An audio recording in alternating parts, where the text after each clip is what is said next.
Assalamualaikum warahmatullahi wabarakatuh. Apa kabar para pemirsa YouTuber yang berbahagia? Pada malam hari ini Al-Fakir ingin menyampaikan sebuah kabar bahwa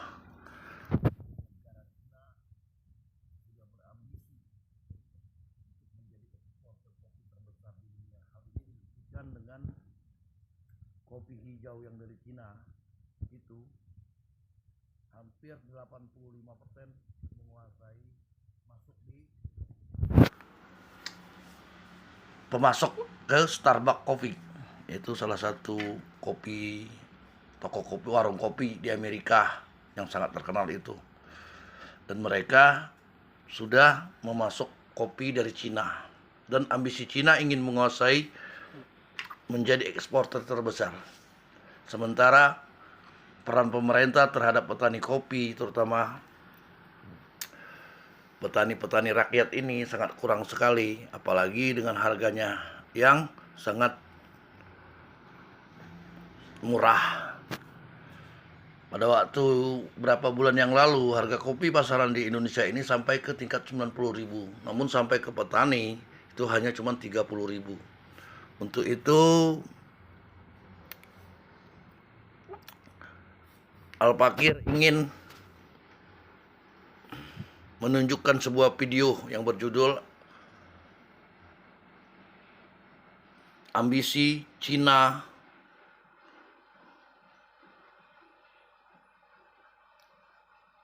berambisi jadi eksportir terbesar di dunia. Kita lihat videonya.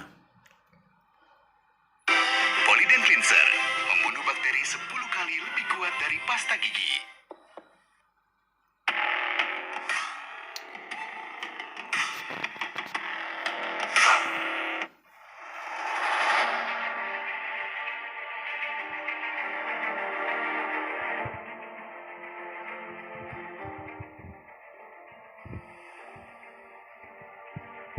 Sudah bukan rahasia lagi jika Brasil adalah negara penghasil dan pengekspor kopi terbesar di dunia. Negara yang berada di kawasan Amerika Selatan ini memang masih menjadi pemegang predikat negara pengekspor yang belum mampu ditandingi oleh negara lain. Selain Brasil, ada beberapa negara di Asia, Amerika Latin, dan Afrika yang saat ini menjadi eksportir kopi terbesar di dunia. Di Asia, Vietnam merajai dalam hal ekspor mengalahkan Indonesia. Namun percayakah Anda bahwa ada negara Asia lainnya yang sedang mempersiapkan diri untuk menjadi pengekspor kopi terbesar di Asia? Ini menarik dan akan menjadi informasi yang bermanfaat untuk semua orang. Mari kita membahasnya.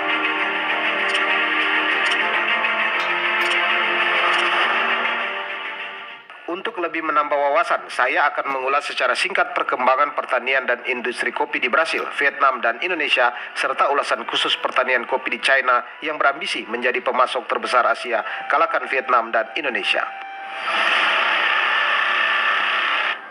Sebagai informasi pembuka di segmen pertama ini, berikut 5 negara penghasil kopi terbesar di dunia. Diambil dari data yang dirangkum pada 2022, Brasil masih memegang peringkat pertama negara penghasil dan pengekspor kopi terbesar di dunia. Kedudukannya belum bisa tergantikan negara manapun. Sulit untuk percaya dengan wilayah yang tak lebih luas dari Indonesia, Vietnam berhasil menduduki peringkat kedua negara pengekspor kopi. Kopi yang diekspor adalah mayoritas Robusta. Robusta dari Vietnam terkenal dan tersebar di berbagai negara dunia. Peminatnya cukup banyak karena dinilai kuat dan memiliki ciri khas tersendiri. Dengan letak geografis yang strategis, negara yang beribu kota Bogota ini mampu menjadi pengekspor kopi peringkat ketiga. Kopi yang diekspor adalah Arabica. Kopi-kopi asal Kolombia dinikmati banyak pecinta kopi di dunia. Negara kita ini menempati posisi pengekspor kopi keempat dengan menghasilkan kopi Arabica dan Robusta terbaik. Hebatnya Indonesia tak hanya satu jenis kopi saja yang dihasilkan dengan kualitas terbaik. Arabica dan Robusta dihasilkan dengan mutu yang tak kalah dari negara-negara lain. Nama Ethiopia pastilah sudah tidak asing lagi. Negara ini hanya menghasilkan kopi Arabica saja. Meski hanya Arabica, namun kualitas kopi Ethiopia tak diragukan lagi di kancah industri kopi dunia.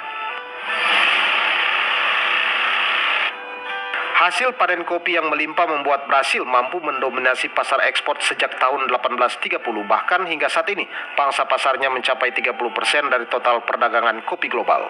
Wilayah pertanian kopi di Brasil yang paling besar terdapat di Sao Paulo dan Paraná. Terutama di Sao Paulo, daerah ini menjadi kaya dan besar akibat dari berhasilnya industrialisasi yang dilakukan dengan keuntungan dari produksi kopi di sana.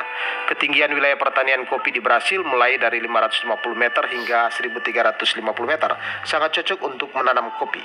Sebagian besar kopi yang diproduksi di Brasil adalah kopi Arabica dengan masa panen yang cukup panjang, yaitu mulai dari Mei sampai September. Kopi asal Brasil mempunyai banyak varietas yang rasa dan aromanya berbeda. Kopi yang paling mendominasi adalah kopi Arabica dengan beberapa varietas. Di antaranya yang terkenal yaitu Guatemala Huehue Tenango, Ethiopian Harar, Colombian Mild, Hawaiian Kona, Jamaican Blue Mountain 1.000 hektar. Namun menurut perwakilan Koperasi Kopi Indonesia Sejahtera Jamil Musanif, luas lahan tersebut dikatakan tak berbanding lurus dengan besarnya produktivitas. Dari segi produktivitas, Brasil menempati urutan nomor 1, kemudian diikuti Vietnam, dan barulah Indonesia di posisi 3. Brasil mampu menghasilkan biji kopi 4 ton per hektar, Vietnam 3 ton per hektar, dan Indonesia hanya 600.000 kg per hektar. Hal ini menjadi kegalauan para praktisi dan pecinta kopi di Indonesia. Selama ini pemerintah dinilai hanya fokus ke masalah pangan seperti padi, jagung, dan kedelai. Secara komersial ada 2 jenis kopi yang dihasilkan di Indonesia, yaitu kopi Arabica dan kopi Robusta. Daerah penghasil kopi yang enak dan sudah terkenal bahkan ke luar negeri adalah Gayo, Toraja, Flores, Jawa, dan Bali. Selain masalah produktivitas, ada masalah lain yang membelit perkopian di Indonesia, yaitu ketidakadilan dari segi pendapatan antara petani yang bergerak di hulu dan hilir.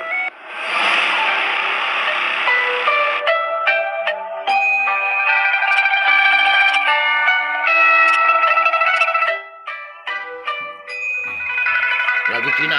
Sebelum masuk ke pembahasan kopi Cina yang ingin menguasai kopi dunia. Penanaman kopi modern di Tiongkok dimulai pada tahun 1988. Pada tahun 2016 dan 2017, Tiongkok termasuk di antara 20 besar produsen kopi dunia. 98% kopi yang ditanam di Tiongkok berasal dari Provinsi Yunnan. Wilayah utama di Yunnan untuk produksi kopi adalah Baosen, Dihong, dan Menglian di Puer. Puer sendiri menyumbang 60% dari total produksi negara. Provinsi lain yang menanam kopi adalah Fujian dan Hainan. Di Yunnan, sekitar setengah dari hasil panen pergi ke pasar ekspor pada tahun 2006, menghasilkan pendapatan 287 juta US dollar. Sebagian besar biji kopi China adalah kelas komersial dan ekspor, utamanya adalah biji kopi hijau yang dikirim ke pasar Eropa. Amerika Serikat juga merupakan pasar ekspor untuk biji kopi China, dengan Starbucks membeli lebih dari separuh kopi yang diimpor ke Amerika Serikat dari China pada Januari-September 2014. Munculnya pertanian kopi khusus dimulai sekitar tahun 2009. Pemilihan Tiongkok pada 2018 sebagai tuan rumah pameran dagang kopi spesialty terbesar di dunia yang diselenggarakan oleh Asosiasi Kopi Spesialty telah memberikan pengakuan kepada Tiongkok sebagai produsen kopi spesialty. Fujian dan Hainan terutama menanam Robusta, sedangkan Yunnan menanam Arabica dengan Katimor sebagai varietas pilihan. Sejak 2012, industri kopi China khususnya perkebunan yang ada di Provinsi Yunnan bertekad menjadi pemasok kopi terbesar di pasar Asia sebagai salah satu upaya dalam mengembangkan potensi perekonomian di wilayah tersebut. 130 tahun setelah biji kopi pertama tiba di kota Puer, Provinsi Yunnan, China, kualitas biji kopi yang ditanam di daerah barat daya itu terus meningkat seiring dengan pendapatan penduduk lokal. Diberkati dengan salah satu iklim dan kondisi geografis yang cocok untuk ditumbuhi tanaman kopi, Puer hingga 2021 memiliki perkebunan kopi paling luas dengan jumlah produksi biji kopi tertinggi di China. Dilansir dari China Daily, luas areal perkebunan kopi di kota ini sekitar 44.530 hektar pada tahun 2021. Dengan luas tersebut, Puer dapat menghasilkan biji kopi hingga 46.000 metrik ton. Puer pun kini tengah bersiap untuk membangun pusat produksi dan pengolahan nasional untuk menghasilkan kopi berkualitas tinggi dengan standar internasional. Menurut data yang dikeluarkan oleh Pusat Pengembangan Industri Teh dan Kopi kota itu, dengan menghasilkan kopi berkualitas, harga biji Arabica telah meningkat menjadi lebih dari 30 yuan atau sekitar Rp66.000 per kilogram. Sementara itu, pendapatan individu dari menanam kopi telah meningkat menjadi lebih dari 4.000 yuan atau sekitar 8,8 juta rupiah, meningkatkan ekonomi keluarga petani di sana. Desa Paliang di Kabupaten Menglian memiliki perkebunan kopi yang luasnya hampir 1.200 hektar. Biji kopi dari kawasan ini dijual ke 54 pabrik pengolahan terdekat. Sebagai imbalannya, pabrik-pabrik tersebut juga menawarkan pelatihan dalam menanam dan memanen sebagai upaya membantu petani meningkatkan pendapatan mereka.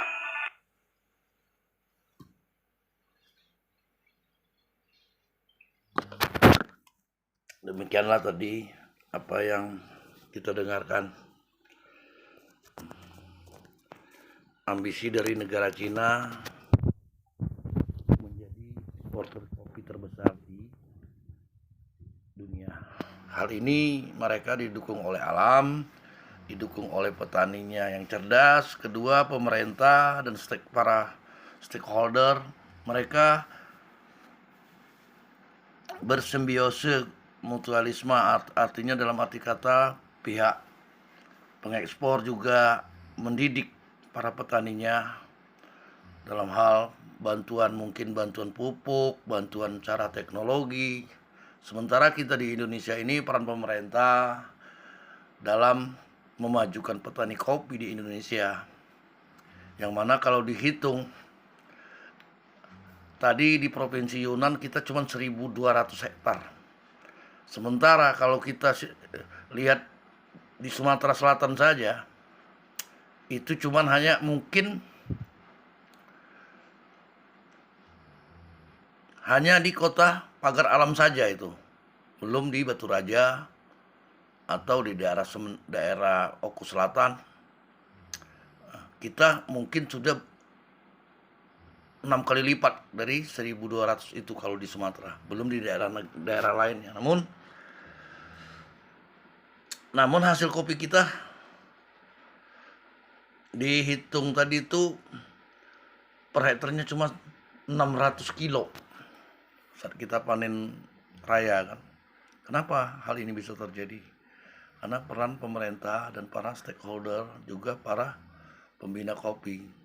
Kemarin saya dengar dari penggiat kopi, harga kopi sudah pasaran sempat naik di 90.000. Namun ke rakyatnya, ke masyarakatnya cuma 30.000. Lalu gimana kita mau bisa maju? Kedepannya kita perlu waspadai bahwa kopi kita mungkin yang kualitasnya sudah semakin rendah dan Cina sudah berambisi. Ini jelas ancaman bagi kita, threat atau ancaman bagi petani kopi kita di masa-masa yang akan datang.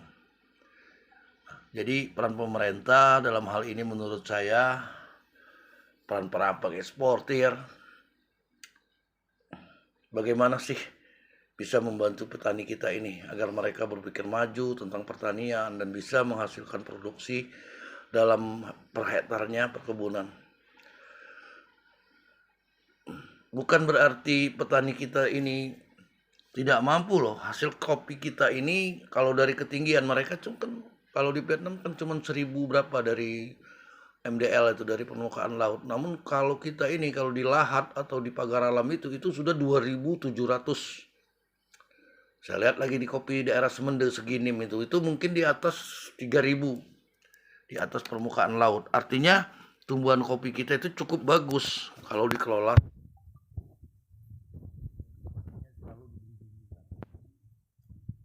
Hal ini akan jadi ancaman di tahun-tahun ke depan untuk petani kopi kita apabila peran para pemangku kebijakan baik itu eksportir kopi maupun peran pemerintah jika tidak berjibaku atau bekerjasama dengan petani, maka yang ada kita akan ketinggalan. Bisa jadi kopi kita dengan mutu yang sangat jelek dan harganya juga tidak seini di Indonesia. Lalu apa produk unggulan kebanggaan kita lagi kalau kita sudah diambil semua? Yang tadinya kita eksportir dari zaman dulu itu nomor 2 kopi terbesar di dunia setelah Brasil kan kita belum pernah bisa kalahkan, kecuali pernah beberapa tahun kita mengalahkan Brasil karena wilayah Brasil kena wabah apa waktu itu ya. Pernah kita jadi eksportir nomor 1 dunia. Namun setelah itu kita menempati urutan kedua dan tidak lama kemudian muncul kuda hitam baru yaitu Vietnam. Lalu kita di posisi ketiga. Tiba-tiba Afrika menyusul. Saat ini kita berada di posisi keempat eksporter kopi.